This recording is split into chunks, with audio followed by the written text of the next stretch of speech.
dinikahi Ustadz muda Apps 3.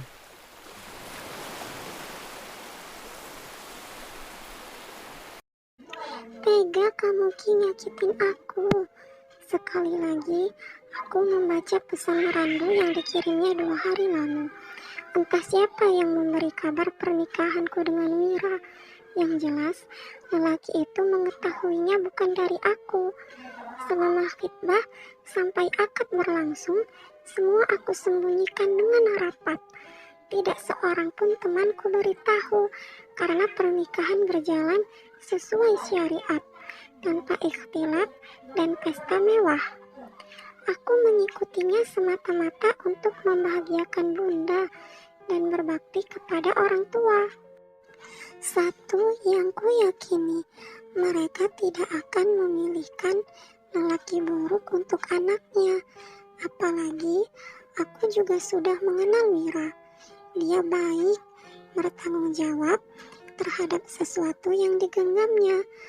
Aku percaya akan bahagia, tidak lagi bersedih hati. Kiran, tegurnya dengan lembut. Untuk seperkian detik aku gelagapan. Ternyata lamunanku sudah terlalu jauh. Ah, iya Wi, kamu ngomong apa? Aku tanya, kamu mau makan malam apa Ki? Biar aku belikan di luar. Nasi goreng spesial sama jus jeruk. Jus jeruknya nggak usah ya Ki. Nggak baik minum es malam-malam.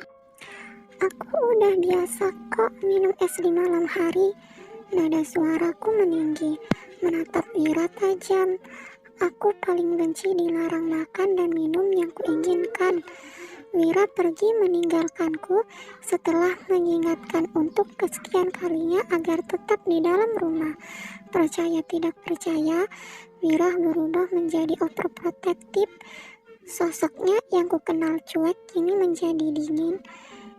Ingin lebih tahu apapun yang aku kerjakan, mulai dari memerhatikan kegiatanku sampai melarang keluar rumah.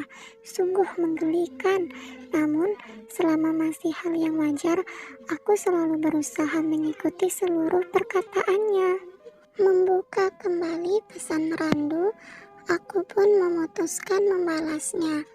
Sebagai teman yang baik, aku harus memberi kabar dan kepastian padanya. Kasihan digantung terus-menerus. Maaf, udah takdiran. Aku pengen ketemuan. Buat yang terakhir, Ki. Please. Jantungku berdebar kencang sekali. Ku tatap daun pintu dengan perasaan takut. Menantikan seseorang muncul dari luar. Wira. Ku yakini, jika dirinya membaca pesan ini, aku pastikan Wira akan marah. Maka buru-buru aku menghapuskannya, mencari aman. Assalamualaikum. Loh Ki, kamu kok keringatan? Tanya Wira, menghampiri cepat. Sebelum sempat ku jawab salamnya. Gerah Wi, perasaan dingin deh Ki, kan barusan aja hujan deras. Wira tampak cemas. Mataku terpejam saat Wira menyentuh dahi, lalu mengusap peluh yang bercucuran. Tangannya yang memelai halus membuatku sedikit tenang. Makannya kamu, pasti kelaparan. Dengan pengertian, Wira mengambil piring, lalu menghidangkan untukku. Jus jeruknya mana? Tanyaku bawel. Nggak aku beli, minum air hangat. Gimana sih kamu nih? Aku kan udah bilang beliin jus jeruk. Jangan kamu samaratakan dong aku dengan orang yang gak bisa minum es malam hari. Meletakkan sendok makanku, dengan sebal aku bangkit menuju kamar. Rasa lapar dan selera makan hilang. Ternyata hidup melajang jauh lebih baik ketimbang berpasangan, yang membuat semua kehendak terbatas. Membuang badan semampunya, aku tidak melihat ke arah Wira saat lelaki itu datang. Terus terang, aku marah. Janji, besok aku beliin. Kamu kan tahu, aku gak pernah bisa makan tanpa jus jeruk. Tangisku pecah. Rasanya sakit sekali. Perutku sangat lapar. Ketika bayangan kenyang memenuhi isi kepalaku, kini tergantikan dengan rasa kecewa yang hebat. Aku menangis sesenggukan. Itu kebiasaan buruk, Ki. Kamu harus mengubahnya. Aku gak mau. Tega kamu buat aku kayak gini. Kiran, aku gak mau makan. Menepis tangan Wira yang berusaha menjangkau. Dengan kesal aku membanting tubuh ke kasur, lalu memunggunginya sampai ketiduran. Selepas subuh, aku langsung berlari ke dapur, mencari sesuatu yang bisa dimakan. Akibat tidak makan semalam, membuat perutku lapar 2 kali lipat ketika bangun tidur. Membuka tudung saji, aku menemukan sepiring nasi goreng yang menggugah selera. Namun, dahiku mengernyit saat teringat kejadian tadi malam dan berpikir jika Wira menggantinya. Satu yang menjadi pertanyaan, kenapa hanya sepiring? Sambil menunggu Wira pulang dari masjid, aku membuat secangkir teh dan segelas jus jeruk. Kali ini aku menggunakan air hangat, tidak dingin.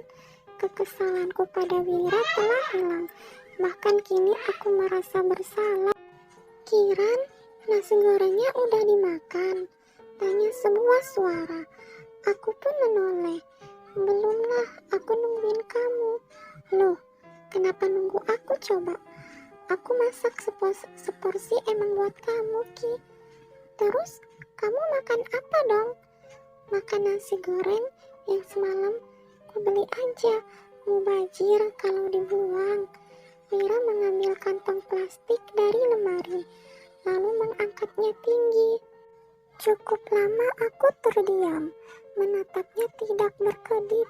Sama sekali tidak terpikir olehku, Wira akan mengalah dan mementingkan kebutuhan orang lain ketimbang dirinya sendiri. Bangun pagi buta, khusus memasak untukku. Udah gak marah lagi kan? Goda Wira sambil menarik hidungku. Kok kamu ngelakuin ini? Tanyaku.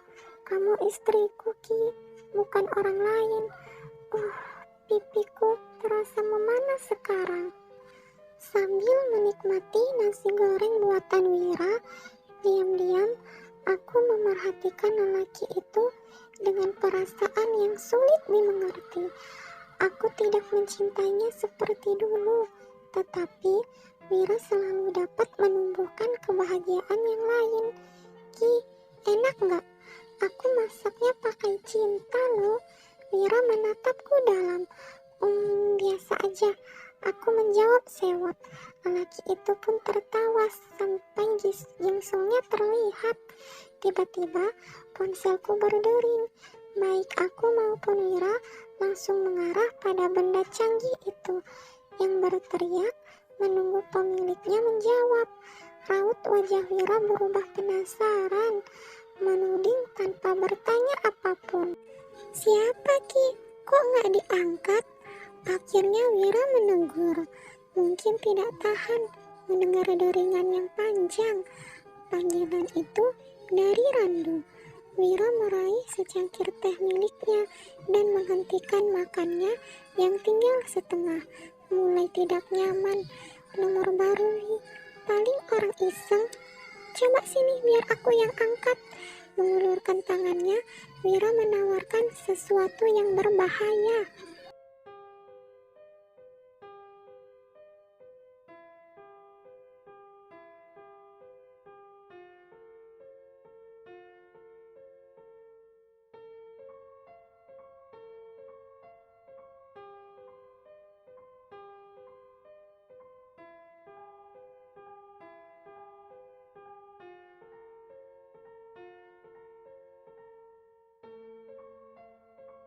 Maka dengan cepat aku menolaknya, lalu mengarahkan pada Wira.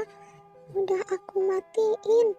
Mengangguk paham, Wira beranjak menuju kamar kecil.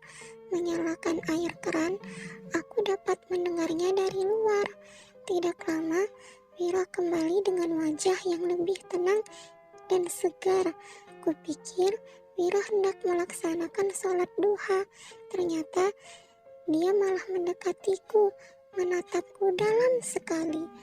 Membuang muka, jantungku berdebar panik. Sepertinya Wira mengetahui jika aku menyembunyikan sesuatu. Dulu aku pernah melakukan hal yang serupa. Wira terus saja curiga dan akhirnya aku harus berterus terang. Ki, lihat aku, pinta Wira seraya menarik sisi wajahku sehingga kami bertatapan.